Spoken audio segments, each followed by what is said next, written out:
शांति यानी परमात्मा। जहां परमात्मा होगा वहां शांति होगी, जहां परमात्मा नहीं है वह अशांति होगी। जो मन में विकार था, सारी समस्याएं थी, सब हट गई है। सिर्फ एक छोटी सी चर्चा से, एक आध्यात्मिक चर्चा से पॉजिटिविटी इतनी फैल गई है, इतनी शांति आ गई इस रूम में। मेरे को खुद शांति फील हो रही है इस टाइम। बस ये शांति लाने के लिए धन्यवाद जरूरी है।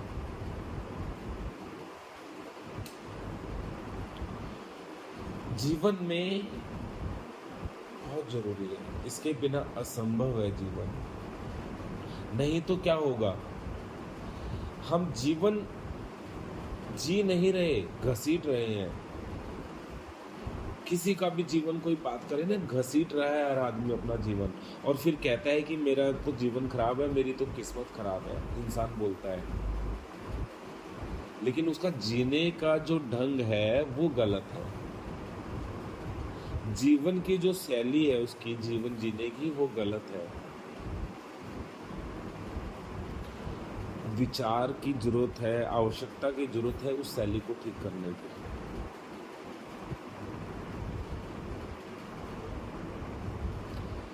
उस शैली को ठीक करने की जरूरत है। परमात्मा भजन करने से नहीं आएगा।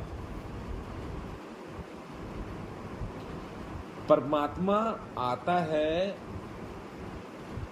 निस्वार्थ प्रेम से, परमात्मा आता है शांति में, परमात्मा आता है अवभाव में, परमात्मा आता है उसमें धन्यवाद में, शुक्रिया में, परमात्मा आता है माफी में। ज्योत जला के बैठ जाओ और परमात्मा का नाम लेते रहो और मन में चल रहा है द्वेष, तो परमात्मा नहीं आएगा, नहीं आएगा परमात्मा।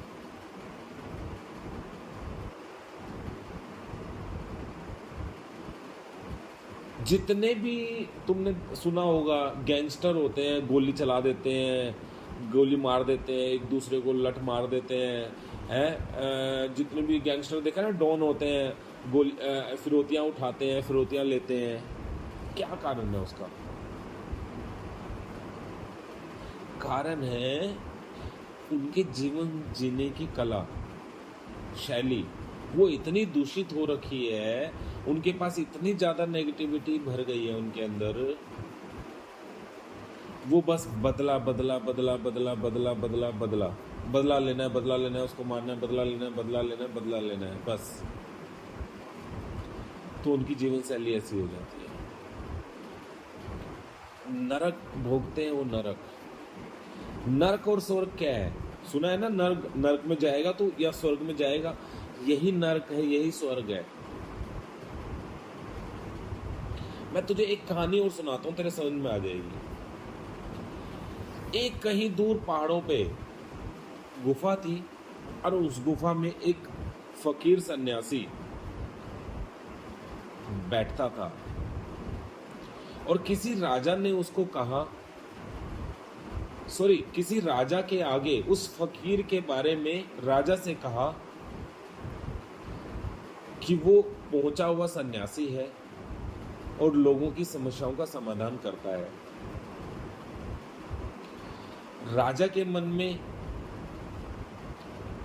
एक वो प्रेरणा जागी कि मैं उससे मिल के आऊंगा, क्योंकि राजा बड़ा क्रोधित हुआ करता था, क्रोध से भरा रहता था, झगड़ालू था।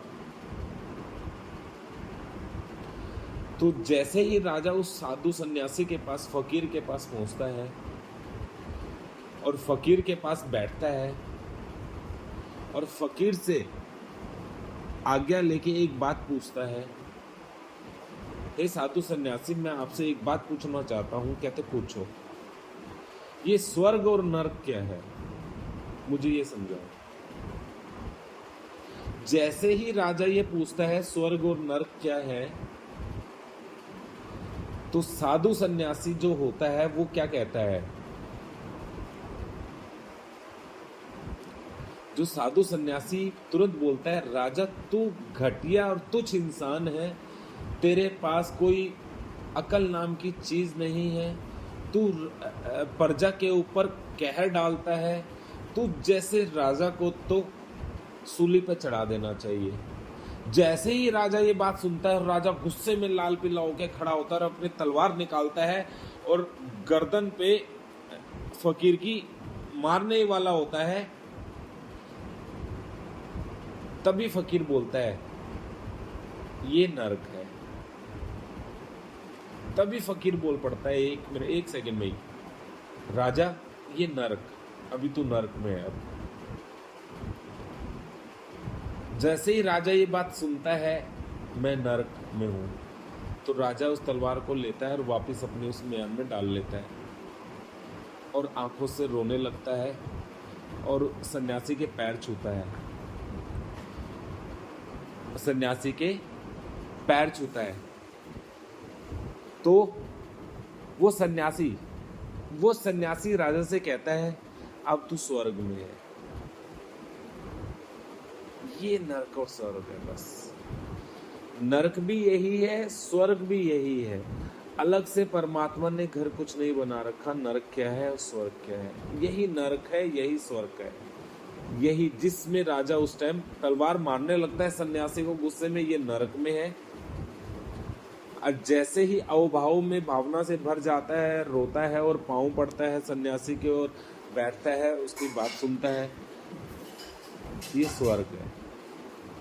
तो कहानी ये कहती है, उसी दिन घटना घट जाती है उस राजा को। क्या? उसी दिन वो सन्यासी हो जाता है राजा। राजपाट सब छोड़ देता है, कहता है मैं स्वर्ग में रहूंगा, नरक में नहीं रहूंगा। अब मैं स्वर्ग में रहूंगा, नरक में नहीं रहूंगा।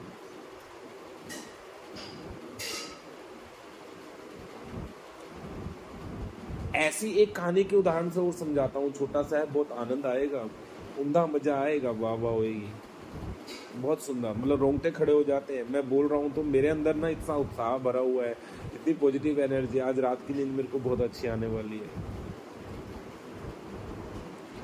ऐसी एक फकीर के पास एक आदमी आता है, राजा, वो गुस्से वाला होता है बहुत।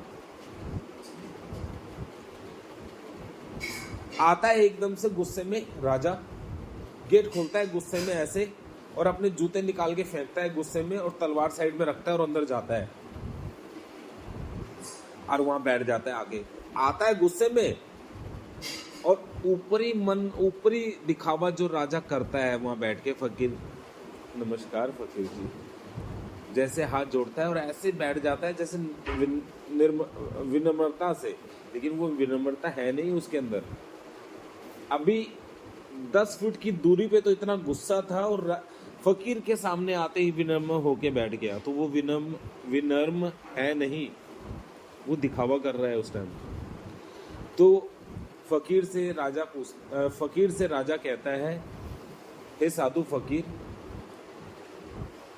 मुझे अपना गुस्सा खत्म करना है, मुझको ना गुस्सा खत्म करना है, क्या करूं उसके लिए? तो वो फकीर कहता है राजा से, उठो, सबसे पहले बाहर जाओ चौखट पे, चौखट से माफी मांगो। जो दरवाजे में तुमने जूते फेंक के मार रहे हैं, पहले जूतों से माफी मांगो। जो तुमने तलवार उठा के साइड में गिरी है, उससे माफी मांगो। जो तुम दहलीज पार करके आए हो, लात मार कर आए हो, पहले उससे माफी मांगो, फिर बताऊंगा क्रोध कैसे शांत होगा। फिर राजा कहता है, वो तो निर्जीव वस्तुएं हैं, उनसे क्या माफी मांगनी? कह रहा, फिर सन्यासी बोलता है, जब तू निर्जीव वस्तुओं के साथ गुस्सा कर सकता है तो क्या निर्जीव वस्तुओं से माफी नहीं मांग सकता? जब तू निर्जीव वस्तुओं के साथ गुस्सा दिखा सकता है, उनका तो कोई दोष ही नहीं है, लेकिन तू उनको गुस्सा दिखा सकता है, तो क्या उनसे माफी नहीं मांग सकता? जब तक तू निर्जीव वस्तुओं से माफी नहीं मांगेगा, जब तक तू निर्जीव वस्तुओं के साथ सहयोग में होके नहीं रहेगा, तब तक तू इंसान के साथ कैसे सहयोग में होके रह सकता है? इंसान के साथ तो सहयोग में होके नहीं रह सकता।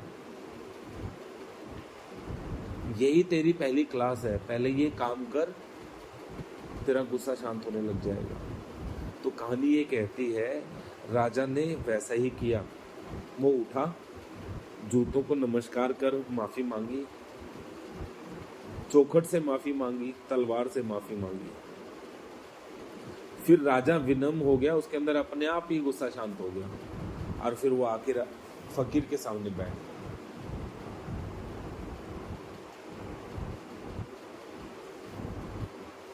समझे?